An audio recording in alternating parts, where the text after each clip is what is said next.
ಹುಷಾರಿಲ್ಲ ಅಂತ ಯಾರಿಗೆ? ಅಲ್ಲಿ ಆಸ್ಪತ್ರೆನೇ ಇದೆಯಲ್ಲ, ಅಲ್ಲಿ ಅವ್ರದ್ದೇ ಒಂದು ಹೆಣ್ಮಕ್ಳಿಗೆ ಸ್ಪೆಷಲ್. ನೀವು ಅವರೊಬ್ಬರನ್ನೇ ಕೇಳಬೇಡಿ ಆ ಥರ. ಯಾಕೆ ನಾನು ನಿಮ್ಗೆ ಹೇಳಿ, ನೀವೆಲ್ಲ ನನ್ನ ಅಣ್ಣ ತಮ್ಮದಿರು ಹೇಳ್ತೀನಿ ಕೇಳಿ. ಏನಾಗುತ್ತೆ, ಈ ಅವರು ಒಂದಕ್ಕೆ ಪನಿಷ್ಮೆಂಟ್, ಈಗ ಒಳಗೆ ಹೋಗಿರ್ತಾರೆ. ನಾವು ಈ ಥರ ಎಲ್ಲ ನಾವು ಮಾಧ್ಯಮದಲ್ಲಿ ಸುಳ್ಳು ನಿಜನೋ ನಮಗೆ ಗೊತ್ತಿರಲ್ಲ, ಅದನ್ನೆಲ್ಲ ಮಾಡ್ತೀವಲ್ಲ, ಅದು ಇನ್ನೂ ಮಾನಸಿಕವಾಗಿ ಅವರನ್ನು ಕೊಂದಾಕ್ಬಿಡುತ್ತೆ.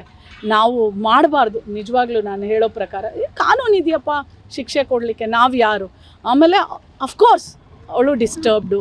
ಒಂದು ಜೈಲ್ ಅಂದರೆ ನೀವು ಹೇಗಿರ್ತೀವಿ ಅದೇ ಥರ ಅವಳು ಪಾಪ ಡಿಸ್ಟರ್ಬ್ಡ್ ಇದ್ದಾಳೆ. ಎಲ್ಲರೂ ಡಿಸ್ಟರ್ಬ್ಡ್ ಇದ್ದಾರೆ. ಅವ್ರನ್ನ ನಾನು ಹೇಳ್ತಿದ್ದೀನಲ್ಲ, ಎಲ್ಲರೂ ನನ್ನ ತಪ್ಕೋಬೇಕು ಅಂತಾರೆ. ಅಂದರೆ ಅಷ್ಟೊಂದು ಮಾನಸಿಕವಾಗಿ ಖಿನ್ನತೆಗೊಳಗಾಗಿದ್ದಾರೆ.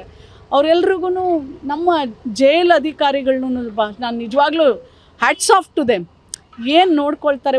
ನಾನು ಎಲ್ಲರನ್ನೂ ಹೊರಗೆ ಕಳಿಸಿ ಒಬ್ಬೊಬ್ಬರನ್ನೇ ಒಳಗೆ ಕೂಡಿಸಿ ಕೇಳಿದ್ದೀನಿ, ಏನಾದರೂ ಕಂಪ್ಲೇಂಟ್ ಹೇಳ್ತಾರೆ, ಇವ್ರು ಸರಿಯಾಗಿ ನೋಡ್ಕೊಳ್ಳಲ್ಲ ಅಂತನೋ.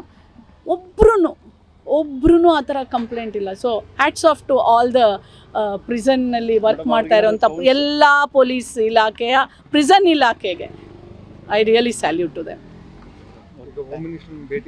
ಖಂಡಿತವಾಗ್ಲೂ ಮಾಡ್ತೀನಿ.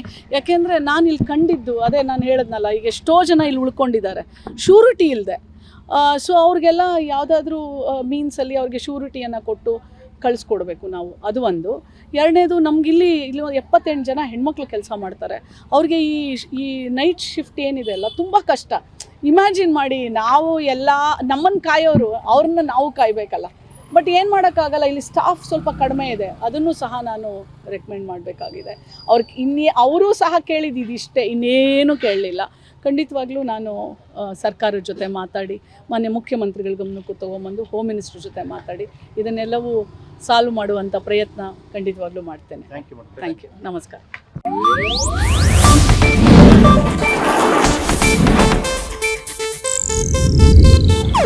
ಇದು ಏಷ್ಯಾನೆಟ್ ನ್ಯೂಸ್ ನೆಟ್ವರ್ಕ್ ಪ್ರಸ್ತುತಿ.